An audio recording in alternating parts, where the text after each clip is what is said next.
The Laws of Ascension, Chapter 118, Teleportation Slab. Lorik slowly comes to and jumps up. He feels something soft under him when he remembers passing out on hard stone. He sees it's a bed and starts scrambling for a different reason. After falling off the bed and onto the floor, he gets up. He looks around and sees he's in a familiar room. It's the same room he woke up in after the tournament. Nixfang? Lorik asks, speaking with his soul. I'm awake. Cyrilda picked us up. Something happened, and she came to get us. I woke up a few hours ago. I'll tell Cyrilda, and we'll come to you. Don't move. Nixfang replies. Lorik chuckles before waiting. He stays standing, not sitting back down on the bed. After a few minutes, the door opens, and Cyrilda walks in. Nixfang follows her in and runs up to Lorik. Instead of jumping on him like he expects, she enters his soul. Come with me, Cyrilda says before turning around and leaving. She has an exhausted and serious look on her face. So despite being confused, Lorik follows her out into the hall. They walk down to her office and enter. Lorik sees the king, who looks like he's aged 10 years. He's sitting down, resting his head on his palm. He has his eyes closed and looks like he's been crying. Next to him is Lucin, looking just as bad, if not worse. His clothes are stained with a blue liquid. He has a hand on his father's shoulder in silent support. The table is covered in a mess of papers. There's a small slab in the center of the table. It's smooth, but Lorik can't tell if it's made of metal or stone. It emits small blue lights that are so faint they're hard to notice. The lights look like snow that floats up into the air. They're easy to miss, as they barely last more than a second. Did something happen? Lorik asks as Cyrilda sits down. She motions for him to sit before answering. It's been 2 days since we got you. We used healing magic to speed up your recovery since your body was adjusting. So to start with, take it easy for the next few days. But the reason I picked you up, Cyrilda says before taking a deep breath. Calvaris attacked and kidnapped Sarah, Rowan and Vera too, she adds, causing Lorik's hands to twitch. He blinks a few times while processing it before gritting his teeth. Brown energy arcs across his hands in small waves before he manages to pull his jaw open. What happened? He asks Cyrilda, who looks taken aback seeing his arms. She snaps out of it quickly. Calvaris had a spy in our midst. It was a noble we trusted. They helped their men sneak through our borders and told them where to find Sarah. They knew how many people I had tailing them and attacked with double the numbers. 5 of them took them away while the other 15 held back my men. My men were able to win the fight in the end, but it was too late. By the time I heard of it and got there, they were gone. We tracked them to the border, but Calvaris had already stationed their army blocking the path. They left notes behind demanding our surrender in order for their safe return. If we don't surrender by tomorrow evening, they'll kill their prisoners. They even announced it publicly. So now our army's morale is in pieces. Half the soldiers are jumping, saying we need to strike now, while the other half is in too much shock. Cyrilda replies. Lorik lowers his head before noticing the slab once again. What's that? He asks, while motioning to the slab. It's a teleporting slab. All kingdoms and even a few guilds have them. It teleports the person who breaks them back to the castle. We were trying to see if we could get one to Sarah, but Calvaris is too far. Only I could make it in time. But they have devices set to detect grand mages near the capital where they're being held.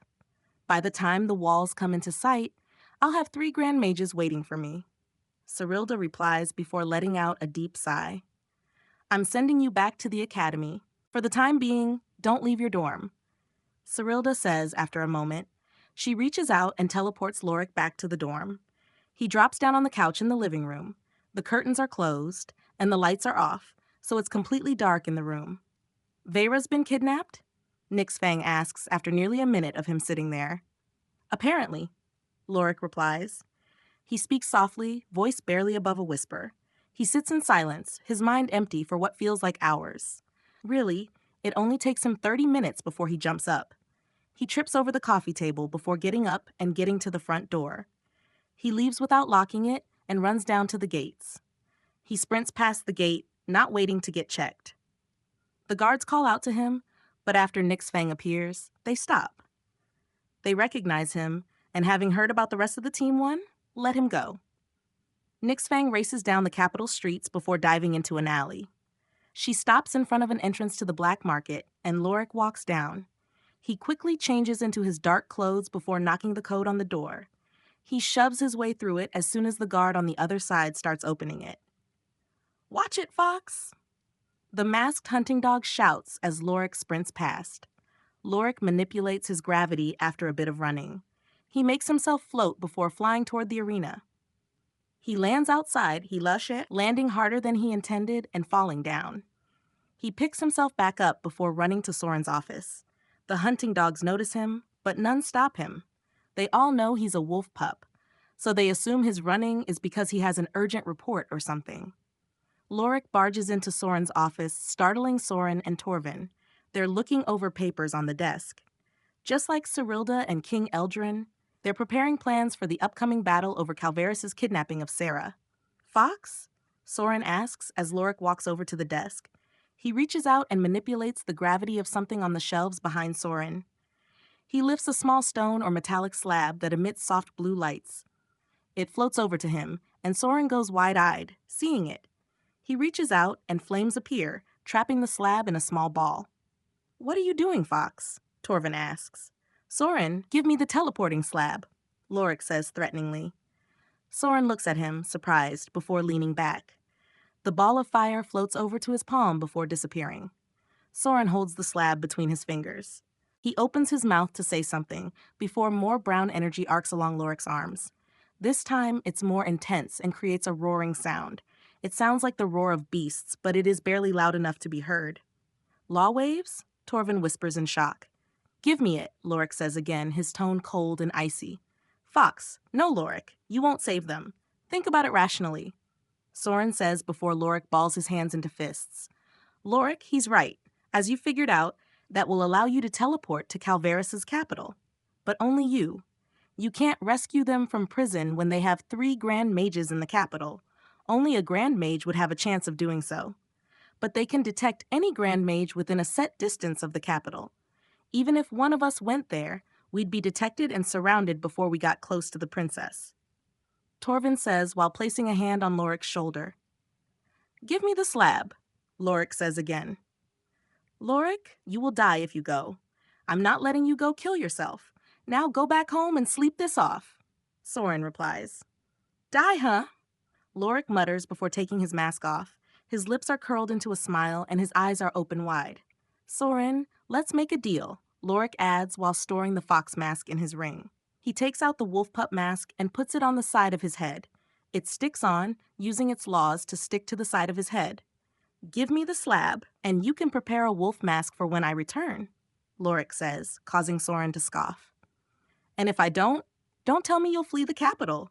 Cyrilda won't let you, what with the threat of the invaders looming over us," Soren asks, causing Lorik's smile to grow. 3 blue swords appear around Lorik, all at once.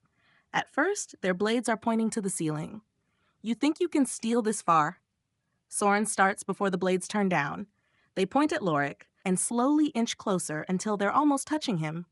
"If you don't, I'll die here instead," Lorik says, his voice calm and still ice cold. Soren and Torvin both stare at him in shock. "Lorik, you've known these people for a few months at best. Why are you doing this?" Torvin asks. "I'm not going through the pain of losing someone I love again. Not when I can actually do something about it this time. Now give me that slab," Lorik replies while staring Soren in the eyes. "Soren, give it to him," Torvin says, shocking Soren. "Torvin!" Soren shouts while jumping out of his seat. "But before you use it, Lorik, let's go over a plan," Torvin says while walking next to Soren. "Trust me," he whispers into Soren's ear. Soren sits back down before handing the slab to Torvin. Torvin grabs a map of the capital from the papers strewn about the desk. He shows them to Lorik before going over the plan. It takes an hour, but they go over everything they can. Torvin then hands the slab to Lorik. "Be careful, Lorik, and come back alive," Torvin sternly tells him. "Torvin, we both know the odds are I'm not coming back," Lorik replies before crushing the slab. It bursts into bright blue snow-like lights that envelop Lorik. They swirl around him like a storm before bursting apart. Lorik's gone, and the lights quickly fade. Soren and Torvin are left staring at nothing after he disappears. "I can't believe I trusted you," Soren mutters, breaking the silence. Yeah, well, you did, Torvin replies before patting his shoulder. Now come on, let's go tip the scales for our new wolf, Torvin says while walking to the door. Soren chuckles before following him. I thought his feelings for the demon would make him leave. Turns out it's what made him accept being wolf, Soren says as they walk out. They leave the black market before heading to the castle. They sneak inside, through paths they've taken hundreds of times before. They conceal their auras using aura-eating bracelets. Once they get to Cyrilda's office, they put on their wolf masks. No one's in the office, so they end up taking a seat and waiting. They have items that prevent them from being seen, but it won't work on Grand Mages. After an hour, Cyrilda and King Eldrin walk in. They immediately sense them and get ready for a fight. Calm down, Torvin says while revealing himself. Cyrilda relaxes a bit and walks over to take a seat. King Eldring follows her with a sigh. What brings you two here? Cyrilda asks. It's not what you think. We come bearing good news. Torvin replies. Good news? Yeah, right? The kid's going to die. Soren says, causing Torvin to punch him. Who's going to die? Cyrilda asks suspiciously. No one. Torvin quickly replies. Lorik came to us a bit ago. He took our teleporting slab, the only one we had left that brings us to Calvaris's capital. Torvin explains, stunning Cyrilda. You know why we didn't send you or another Grand Mage, so don't bother asking. Anyway, he's going to start his jailbreak soon. We are going to go down to the border and wreak some havoc, us 4 Grand Mages. Right now. If we do, then 2 of the Grand Mages will leave the capital. That'll create enough of a gap for him to hopefully break them out. Torvin adds. Wait, you sent Lorik alone? Cyrilda asks him. It's not like those slabs allow multiple people.